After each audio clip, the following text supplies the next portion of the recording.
रहे हैं the Hind 24 news और मैं हूं आपके साथ साक्षी निर्वाण। आइए नजर डालते हैं आज की कुछ बड़ी खबरों की ओर। पूर्व मेदिनीपुर के तमलुक में आज विपक्ष के नेता और वरिष्ठ भाजपा नेता शुभेंदु अधिकारी ने एक पत्रकार सम्मेलन किया।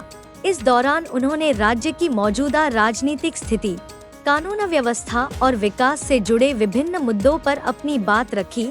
शुभेंदु अधिकारी ने कहा कि जनता से जुड़े सवालों को लेकर वे लगातार आवाज उठाते रहेंगे और आने वाले दिनों में संगठन की ओर से आंदोलन और कार्यक्रम किए जाएंगे। पत्रकार सम्मेलन में बड़ी संख्या में पार्टी कार्यकर्ता और स्थानीय नेता भी मौजूद थे। वहीं पूरे कार्यक्रम को लेकर इलाके में राजनीतिक सरगर्मी तेज हो गई है। একটি গুরুত্বপূর্ণ বিষয় নেই এসআইআর সংক্রান্ত বিষয় এবং সুপ্রিম কোর্টের রায় তার উপরে আপনারা সবাই দেখেছেন যে সুপ্রিম কোর্টের যে আমাদের ভার্ডিক্টটা এসছে, যেটা যে আমাদের 9 ফেব্রুয়ারির যে অর্ডার, এটা সবাই পেয়েছেন এবং এর উপরে সংবাদ মাধ্যম বা অন্যান্য স্তরে অনেকে আলোচনা, প্রতিক্রিয়া ইত্যাদি দিয়েছে।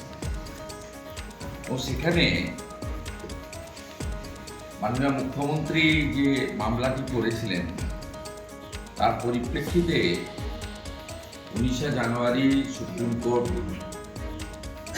পর্যাপ্ত অফিসার দেওয়ার কথা বলেছিল। প্রথমত মুখ্যমন্ত্রীর সেদিনকার উপস্থিতি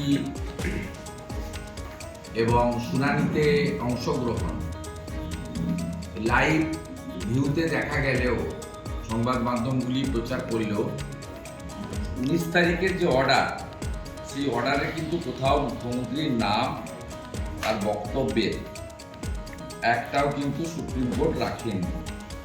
সেটা আপনারা সবাই জানেন এবং অর্ডারগুলো সব আমার হাতে আছে।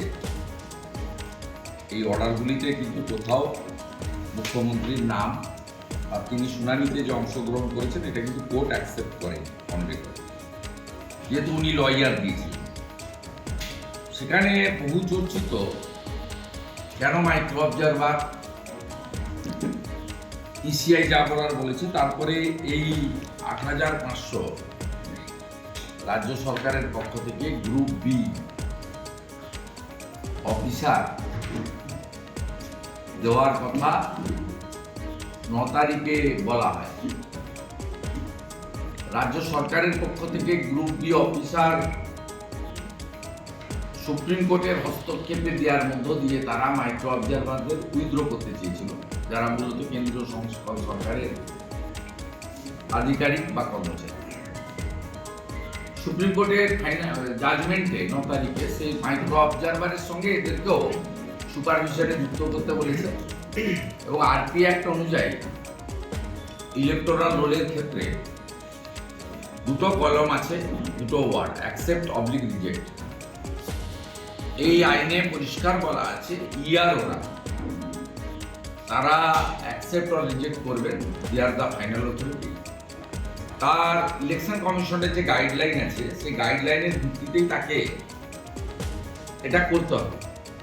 আগেও যা ছিল তাই, নতুন কিছু নয় এবং সুপ্রিম কোর্ট এই ব্যাপারে হস্তক্ষেপও করেনি এবং এসআইআর প্রক্রিয়া নিয়ে সুপ্রিম কোর্ট খুব আপনার এই রাজ্যে যা চলছে, পুলিশ নিষ্ক্রিয় হয়ে শাসক দলের গুন্ডা এবং স্বয়ং মুখ্যমন্ত্রীর নেতৃত্বে যা যা হচ্ছে সে বিষয়ে ক্লিয়ার বলেছে।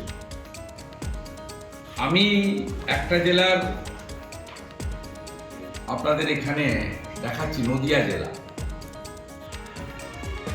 এটা তো কোর্ট কন্টেন্ট,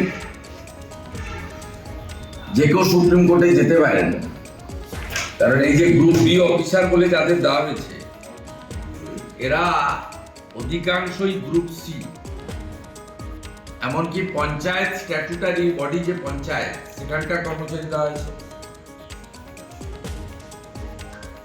এবং গ্রুপ এও দেওয়া হয়েছে নির্মাণ সহায়ক। আপনারা যদি দেখেন তাহলে দেখতে পাবেন এই ৮৫০০-র মধ্যে অসংখ্য মিথ্যা এবং অসত্য এবং देखते रहिए द हिंद 24 न्यूज।